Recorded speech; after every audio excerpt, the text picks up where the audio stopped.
তারেক রহমানের শপথ অনুষ্ঠানে নাকি ভারতের প্রধানমন্ত্রী নরেন্দ্র মোদীকে আমন্ত্রণ জানাবে বিএনপি, এরকম একটা খবর আমরা দেখতে পাচ্ছি। আমার দেশ রিপোর্ট করেছে এই শিরোনামে, তারেক রহমানের শপথ অনুষ্ঠানে মোদীকে আমন্ত্রণ জানাবে বিএনপি। তার মানে আমন্ত্রণটা জানাবে বিএনপি, নট ডক্টর ইউনূস। দেখেন, শপথ কয়েক ধাপের, এমপিদের শপথ, মন্ত্রীদের শপথ, সেখানে প্রধানমন্ত্রীর শপথ।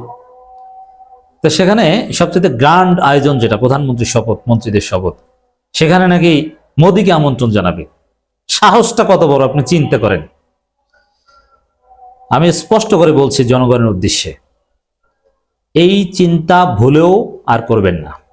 ইঞ্জিনিয়ারিং করে জিতেছেন, এখন দেশটা সুন্দরভাবে চালান জামাতের সহযোগিতায়। মোদীকে আমন্ত্রণ জানাবেন অসম্ভব, আপনার শপথ অনুষ্ঠানই হবে না। এই ধৃষ্টতা দেখানো, এই ধৃষ্টতা এটা পারবে না, আমরা ঠেকিয়ে দেব।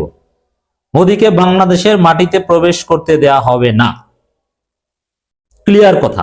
আমি সর্বপ্রথম সম্ভবত এটা বললাম। জনগণ ঠেকাবে, ছাত্র সমাজ ঠেকাবে, জুলাই প্রজন্ম ঠেকাবে, ইসলামপন্থীরা ঠেকাবে, এটা হতে পারে না। কিন্তু আপনি চিন্তা করেছেন কেন? এই জন্য জনগণের কাছে জবাবদিহি করতে হবে। আপনি এই কল্পনাটা করেছেন কেন? এবং এটা ভারতের বিভিন্ন গণমাধ্যমে আসে, এটা সত্য না মিথ্যা সম্ভবত ভারতের দালাল তো বিএনপিতে অভাব নেই, এটা আমরা আগেও বলছি, এখনো বলবো, ভবিষ্যতেও বলবো। আপনারা যা পারেন করেন, আমাদের মুখ কেউ থামাতে পারবে না। সেখানে একদম পিওর ভারতপন্থী একজন আছে, হুমায়ুন সাহেব, যিনি খালেদা জিয়ার ফরেন পলিসিতে বিশ্বাস করেন না, আমরা ভারত বিরোধিতা করবো না, এই কথা বলে এসেছিলেন 2016 সালে লন্ডন থেকে দিল্লি যে। সেই হুমায়ুন সাহেবকে হয়তো বা পররাষ্ট্রমন্ত্রী বানাবেন, মানে পিওর ভারতপন্থী একজন পররাষ্ট্রমন্ত্রী পেতে পারে, এটা তার বুদ্ধি হতে পারে। কিন্তু আপনি মনে করবেন না যে এটা হাসিনার বাংলাদেশ। জনগণের রক্ত ঝরিয়ে, জনগণকে হত্যা করে তারপরে মোদীকে বাংলাদেশে ঢুকিয়েছিল হাসিনা। একটু চিন্তা করেন, হাসিনার আমলে জনগণকে হত্যা করতে হয়েছে মোদীকে বাংলাদেশে ঢুকাতে। আর এখন তো হাসিনা নাই, তারেক রহমান এখন মতো ঠিক মতো দায়িত্ব নিতে পারেননি। দায়িত্ব নেওয়ার আগে শপথ অনুষ্ঠানেই নাকি মোদীকে ঢুকাবেন বাংলাদেশে। কার সাহস আছে এটা? কে পারবে? অসম্ভব। হাসিনার আমলে কঠিন প্রতিবাদ হয়েছে, আর এখন তো এটা সম্ভবই হবে না। দেশে আগুন জ্বলবে, কিন্তু মোদী বাংলাদেশে আসবে না। এখন বলবেন যে কেন? আমরা যে কঠোরতার কথা বলছি, এটা কি যৌক্তিক? হ্যাঁ যৌক্তিক। কেন যৌক্তিক?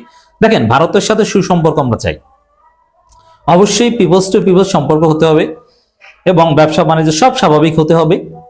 এবং এরপরে মোদী আসতে পারে। এটা হাসিনার আমলে মোদী এসেছিল, এটার পক্ষে অনেক যুক্তি আমি দিয়েছিলাম তখন, আমার পুরনো দর্শকরা জানেন। এবং তারেক রহমান ভারতে যাবে, জামাতের আমির তিনি প্রধানমন্ত্রী হলে তাকেও আমরা ভারতে যেতে বলতাম, এবং জামাতও মোদীকে আমন্ত্রণ জানাতো। ঠিক আছে, দ্যাটস গুড। কিন্তু এটা এখন না। কারণ মোদী কি করেছে? আমার দেশে যে গণহত্যা হয়েছে, এখানে ভারতের ইন্ধন আছে, ভারতের লোকজনকে রাস্তায় দেখা গেছে, ট্রাইব্যুনালের তদন্তে, প্রসিকিউশনের তদন্তে, আরো বিভিন্ন তদন্তে এটা উঠে এসেছে, গুম কমিশনের তদন্তে উঠে এসেছে যে কিভাবে বাংলাদেশের গুমের সাথে ভারত জড়িত ছিল, এবং বাংলাদেশের গুমকারীরা, গণহত্যাকারীরা সব ভারতে আশ্রয় নিয়েছে। ভারত তাদের জন্য ভারতের আইন লঙ্ঘন করে বর্ডার খুলে দিয়েছে। ঢাকার কসাই থেকে শুরু করে সেই ফ্যাসিস্ট হাসিনা সবাইকে ভারত আশ্রয় দিয়েছে, এবং হাসিনা ভারতকে বলেছিল যে ঢাকা অ্যাটাক করেন। গত 15 বছরে যে হাজার হাজার মানুষ জীবন দিয়েছে, হাজার হাজার মানুষ পঙ্গু হয়েছে, এক বিভীষিকাময় ফেসিবাদের অধীনে আমরা ছিলাম, প্রত্যক্ষভাবে ভারতের দায় আছে। 2014 সালে ভোটারবিহীন নির্বাচন ভারতে সেই সুজাতা সিং এসে কিভাবে করেছিল, এরশাদকে বাধ্য করে, আমরা জানি। সেই নির্বাচনকে বৈধতা দিয়েছিল ভারত, পৃথিবীর কেউ ছিল না। এমনকি ভারত অন্যান্য দেশকে পরে ম্যানেজ করেছে। 18 সালের রাতের নির্বাচন পুরোপুরি ভারতীয় প্রজেক্ট। আমির নির্বাচনে আমরা দেখেছি ঝিনাইদহ অঞ্চলের একজন প্রার্থী সরাসরি বলেছেন আমি ভারতের প্রার্থী। তো বাংলাদেশে এই গণহত্যার সাথে জড়িত, এত বড় একটা ঘটনার সাথে জড়িত, আমাদের বিপ্লব, দ্বিতীয় স্বাধীনতা যেটা 24 আগস্ট হয়েছে, তারেক রহমান আজকের ভাষণেও কিন্তু এরকম একটা শব্দ বলেছেন যে 24-এর স্বাধীনতা, স্বাধীনতা রক্ষা। ঠিক আছে, স্বাধীনতা শব্দটা তো এখানে আছে, রক্ষা হোক আর যাই হোক, আমরা এটাকে দ্বিতীয় স্বাধীনতাই বলি। প্রথম স্বাধীনতা না, দ্বিতীয় স্বাধীনতা। তবে দ্বিতীয় স্বাধীনতা ফ্রম হোম, ফ্রম ভারত।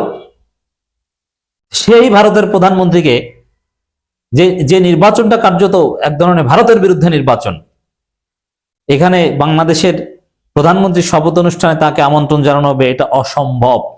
এদেশের তরুণ সমাজ, এদেশের আধিপত্যবাদের বিরুদ্ধের জনতা জীবন দিয়ে হলেও এটা ঠেকাবে। এটা কেউ কল্পনাও করবেন না। আগুন জ্বলবে দেশে। এবার আসেন খবরটা দেখি। আমার দেশ সব বিভিন্ন পত্রিকা রিপোর্ট করেছে, বাংলাদেশে এখন এটা ট্রেন্ডিং এসেছে যে মোদীকে আমন্ত্রণ জানাবে। ফাজলামি। সাধারণ নির্বাচনে ভূমিধস জয়ের পর তারেক রহমানের শপথ গ্রহণ অনুষ্ঠানে ভারতের প্রধানমন্ত্রী নরেন্দ্র মোদীকে আমন্ত্রণ জানানোর পরিকল্পনা করেছে বিএনপি। সূত্রে বরাত দিয়ে ভারতের সংবাদ মাধ্যম ইন্ডিয়া টুডে কথা জানায়। মানে এটা আমার দেশ রিপোর্ট করেনি, আমার দেশ ইন্ডিয়া টুডে থেকে নিয়েছে, আমরা আমার দেশ থেকে বলছি। প্রতিবেদনে বলা হয়, শপথ অনুষ্ঠানে আঞ্চলিক রাষ্ট্রপ্রধানদের আমন্ত্রণ জানানোর প্রস্তুতি চলছে। ভারতের প্রধানমন্ত্রী মোদীও আমন্ত্রিতদের মধ্যে থাকবেন বলে আশা করা হচ্ছে। না, আপনি পাকিস্তান, চীন, সারা পৃথিবীকে দাওয়াত দেন, রাশিয়াকেও দাওয়াত দেন, কিন্তু গণহত্যার সাথে সরাসরি জড়িত ভারতকে দাওয়াত দিতে পারবেন না।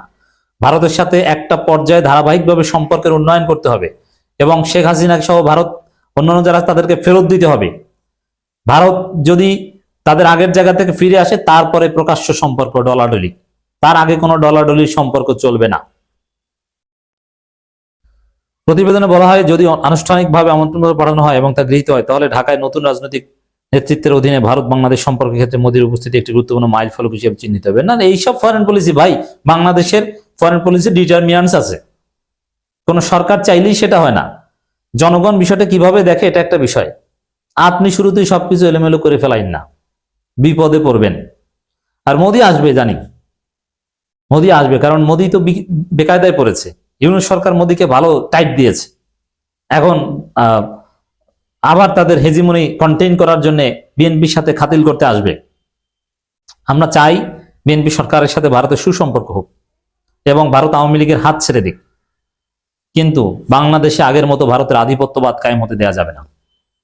আর যদি মোদীকে এভাবে আমন্ত্রণ জানানো হয়, তাহলে ভারতের যে অপরাধ, কিভাবে বাংলাদেশে গণতন্ত্রকে ধ্বংস করেছে, কিভাবে ডিজিএফআই রুমের মধ্যে র কার্যক্রম চালিয়েছে, রুমের সাথে জড়িত, জামাত নেতাদের হত্যার সাথে জড়িত ভারত, বিএনপি নেতাদের হত্যার সাথে জড়িত ভারত, খালেদা জিয়াকে স্লো পয়জনিং এর সাথে জড়িত ভারত, সেই নরেন্দ্র মোদীকে বাংলাদেশে আনবেন, এটা কল্পনা করেছে কারা?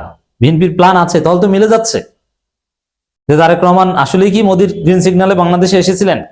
এই যে সূক্ষ্ম ইঞ্জিনিয়ারিং যেটা হয়েছে বিএনপিকে জেতাতে, এর সাথেও কি তাহলে ভারত জড়িত ছিল?